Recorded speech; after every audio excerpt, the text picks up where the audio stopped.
Hello friends, market matrix में आपका स्वागत है, जहां हम पर्टिकुलर स्टॉक्स का फंडामेंटल एनालिसिस करते हैं और जानते हैं कि क्या ये स्टॉक में पोटेंशियल है इन्वेस्टर्स के वेल्थ को मल्टीप्लाई करने का। आज का वीडियो स्टार्ट करने से पहले मैं आपको कुछ चार्ट्स दिखाना चाहता हूँ। ये है SPIC का चार्ट।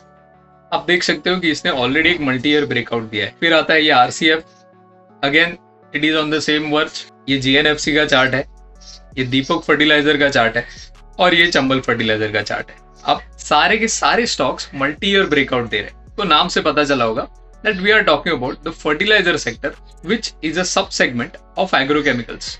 अगर आप जानते होंगे कि India is the fourth largest producer of agrochemicals after United States, Japan and China, एंड ये जो फर्टिलाइजर सेगमेंट है it is expected to grow at a CAGR of 5% by 2027। तो जैसे कि आप समझ सकते हो कि अगर 5% से एक पर्टिकुलर सेक्टर ही एक्सपांड करने वाला है, तो इससे बिलोंग करने वाली जो कंपनीज है उनका कितना ग्रोथ पोटेंशियल होगा। अभी हम थोड़ा और डीप डाइव करते हैं इन द फर्टिलाइजर सेगमेंट। मोटा मोटा फर्टिलाइजर में 3 टाइप्स के फर्टिलाइजर्स होते हैं। First are the straight fertilizers, जो प्राइमरी न्यूट्रिएंट्स प्रोवाइड करते हैं, जिसमें आप नाइट्रोजन, फॉस्फोरस या पोटेशियम कंसिडर कर सकते हो। फिर आता है कॉम्प्लेक्स फर्टिलाइजर्स, जो बेसिकली 2 to 3 न्यूट्रिएंट्स के कॉम्बिनेशन से बनते हैं। इनमें आते हैं DAP, that is diamino phosphate, nitrophosphate या अमोनियम फॉस्फेट। फिर आते हैं मिक्स फर्टिलाइजर्स, ये 2 to 3 स्ट्रेट फर्टिलाइजर्स के कॉम्बिनेशन से बनते हैं। स्ट्रेट फर्टिलाइजर्स जो न्यूट्रिएंट्स प्रोवाइड करते हैं, उनमें आते हैं नाइट्रोजन, फॉस्फोरस या पोटेशियम। ये तीनों को हम प्राइमरी न्यूट्रिएंट्स भी कहते हैं। टॉकिंग अबाउट द नाइट्रोजन या nitrogenous category, most widely use fertilizer is the urea. And friends, जितना भी फर्टिलाइजर्स का प्रोडक्शन होता है इंडिया में, उसमें से 2/3 is been contributed by urea itself, and also being the second largest consumer of urea, government wants to end the imports.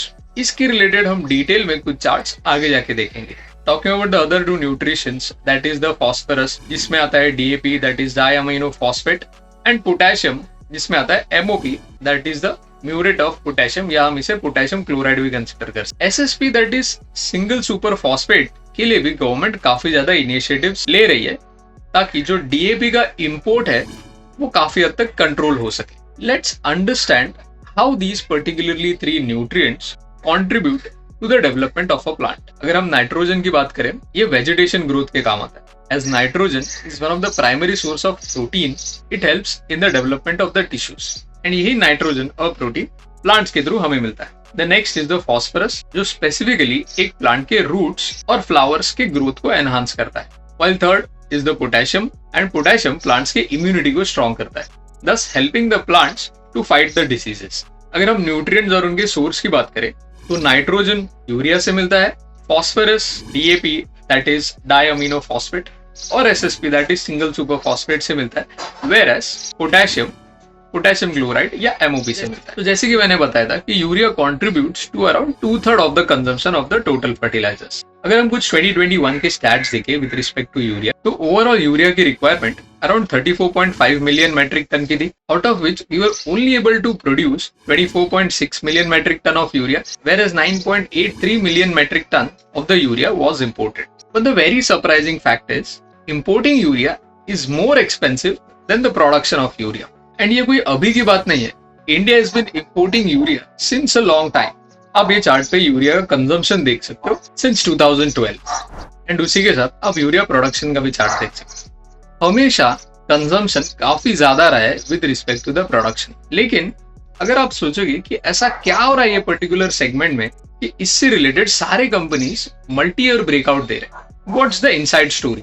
Global fertilizers के prices have shot up around 200% in the last few years, and since last 2 to 3 years China has been continuously accumulating agricultural products, जिसके लिए उन्हें internal consumption के लिए काफी ज्यादा fertilisers की requirement हो रही है, एंड इसी की वजह से उन्होंने एक्सपोर्ट पे भी बैन लगाया था। Talking about the recent incident, जब चाइना ने 2020 और 21 में जो फॉस्फेट के एक्सपोर्ट के ऊपर बैन लगाया था, रामा फॉस्फेट का चार्ट जो है वो एक्सप्लोड कर गया। The third and the major reason is related to the natural gas price.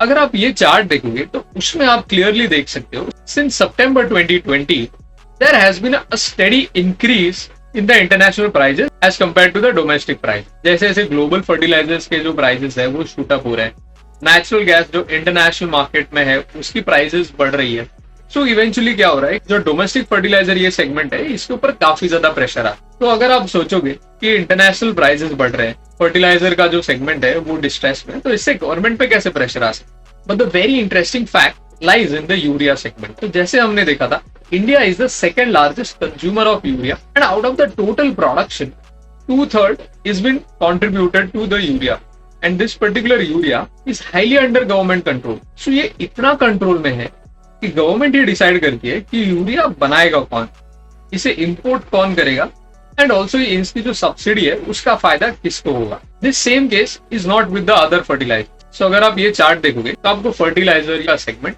कैसे रिलेट कर रहा है विद नेचुरल गैस आपको क्लियर होगा। As you can see in the chart, out of the total natural gas imported 30% of it is been consumed in the fertilizer segment. One more surprising fact about urea is कि urea कितने price में बिकना चाहिए, इसके ऊपर भी government का काफी ज्यादा कंट्रोल होता है, क्योंकि यूरिया की प्राइसेस फिक्स होती है। जैसे जैसे ग्लोबल मार्केट्स में फ्लक्चुएशन आती है with respect to the raw material prices, urea के इंपोर्ट्स उतने एक्सपेंसिव होते जाते हैं एंड जिसकी वजह से यूरिया प्रोड्यूसिंग कंपनीज का वर्किंग कैपिटल काफी ज्यादा इंक्रीज होता है एंड क्योंकि इसके प्राइसेस फिक्स होते हैं, ये जो ऊपर की प्राइस है ये गवर्नमेंट को बेयर करनी पड़ती है। Current domestic price of urea is around 5,360 rupees per metric ton, but the imported price is 18,600 rupees per ton. Domestic price is just 1/3 of the imported price. ये सारे सिनेरियोस को mitigate करने के लिए, ये सारे रिस्क को मिटिगेट करने के लिए गवर्नमेंट काफी ज्यादा फर्टिलाइजर सेगमेंट पे, majorly in the urea segment पे फोकस कर रही है, जिसके लिए उन्होंने हाल ही में जो 5 पुराने फर्टिलाइजर्स के जो प्लांट्स थे उनको रिवाइव किया, जिसमें से जो 4 प्लांट्स थे वो फर्टिलाइजर कॉर्पोरेशन ऑफ इंडिया के थे एंड एक प्लांट जो था वो हिंदुस्तान फर्टिलाइजर कॉर्पोरेशन का। एंड यहीं पर अमोनिया यूरिया प्लांट सेटअप किए जाएंगे एंड इसकी वजह से जो अराउंड 9 मिलियन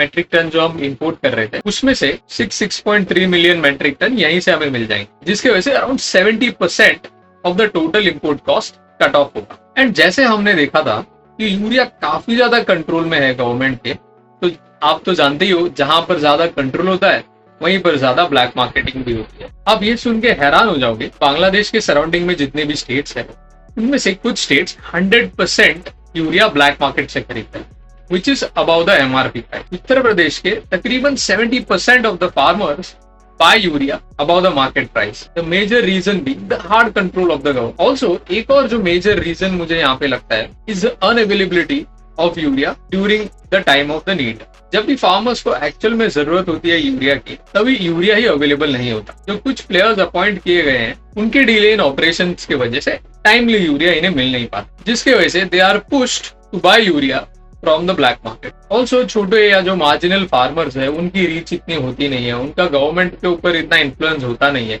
जिसकी वजह से इनको तो सब्सिडी मिल ही नहीं पाती। सो इनके पास कोई और ऑप्शन ही नहीं बचता कि वो स्मगल्ड यूरिया यूज कर सके, जिसकी वजह से ये जो स्मगलिंग है वो काफी टाइम से चलती आ रही थी इंडिया। तो इन्हीं सारी चीजों को रोकने के लिए government is bringing in new policies and taking in new reforms. तो सबसे पहले उन्होंने यूरिया इंपोर्ट्स को डीचैनलाइज किया, जिसकी वजह से टाइमली यूरिया ना मिलने का जो प्रॉब्लम था वो काफी हद तक सॉल्व होगा। Secondly, as per the 2015 policy, government ने सिर्फ नीम कोटेड यूरिया ही कंपलसरी किया। इसकी वजह से क्या होगा, जो एग्रीकल्चर के लिए इंपोर्ट किया जा रहा था यूरिया, वो अब इंडस्ट्रियल पर्पस के लिए डाइवर्ट नहीं किया जा सकता, क्योंकि इंडस्ट्रीज में आप नीम कोटेड यूरिया यूज नहीं कर। इसकी वजह से एग्रीकल्चर पर्पस के लिए काफी यूरिया अवेलेबल होगा एंड इसी के साथ एक और जो एडिशनल बेनिफिट होगा which is related to the contamination of the soil. मतलब ये नीम कोटेड होने की वजह से पेस्टिसाइड या इंसेक्टिसाइड या कोई भी लीच वगैरह क्रॉप्स को खराब नहीं कर पाए। The third and the major reform is the DBT, that is direct benefit transfer. अब इससे क्या होगा,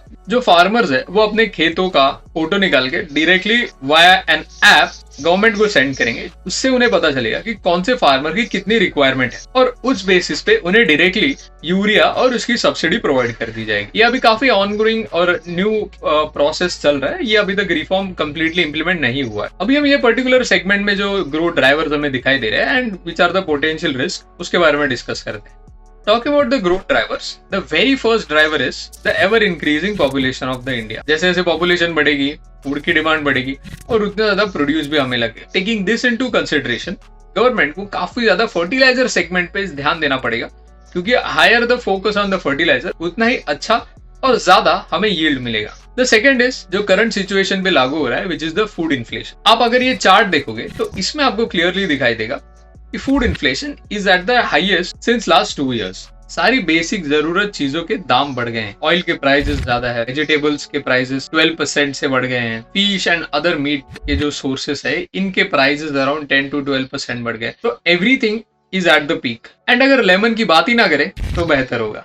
एंड अगर हम फूड इन्फ्लेशन का डेटा कंपेयर करें से any of the fertilizer company chart, तो आप यहाँ पर काफी ज्यादा पॉजिटिव कोरिलेशन देख सकते हैं। तो जैसे जैसे फूड इन्फ्लेशन बढ़ता है वैसे वैसे इन फर्टिलाइजर्स के चार्ट्स में भी हम ग्रोथ देख सकते हैं। Talking about the potential risk, सबसे पहले तो आता है high control of the government. The second part is ये पर्टिकुलर सेगमेंट में वर्किंग कैपिटल का रिक्वायरमेंट काफी ज्यादा होता है। यहाँ पे कैश साइकिल काफी ज्यादा होता है, जिसकी वजह से टाइमली कैश फ्लो जनरेट होना काफी डिफिकल्ट रहता है कोई भी एक फर्टिलाइजर कंपनी के लिए। And third, this is a highly commoditized space. यहाँ पर जनरली लॉन्ग टर्म कॉन्ट्रैक्ट्स नहीं होते। जो इंपोर्ट किए जाते हैं रॉ मटेरियल्स, उनके प्राइसेस आए दिन चेंज होते रहते हैं। डिमांड सप्लाई में काफी ज्यादा ऊंच नीच रहती है। एंड हमें ये जो पर्टिकुलर साइकिल है वो काफी ध्यान से प्ले करना पड़ता है। अगर आप कमोडिटी और स्पेशलाइज ये पर्टिकुलर सेगमेंट्स के बारे में आप नहीं जानते तो हमने इसी के ऊपर एक डेडिकेटेड वीडियो बनाया है, जिसके लिंक ऊपर कार्ड में और नीचे डिस्क्रिप्शन में आपको मिल जाएगी। सो फ्रेंड्स, हम आशा करते हैं आपको हमारा ये एनालिसिस काफी पसंद आया होगा, काफी इन्फॉर्मेटिव लगा होगा। एंड सिमिलर कंटेंट के लिए आप हमारे चैनल को सब्सक्राइब करें।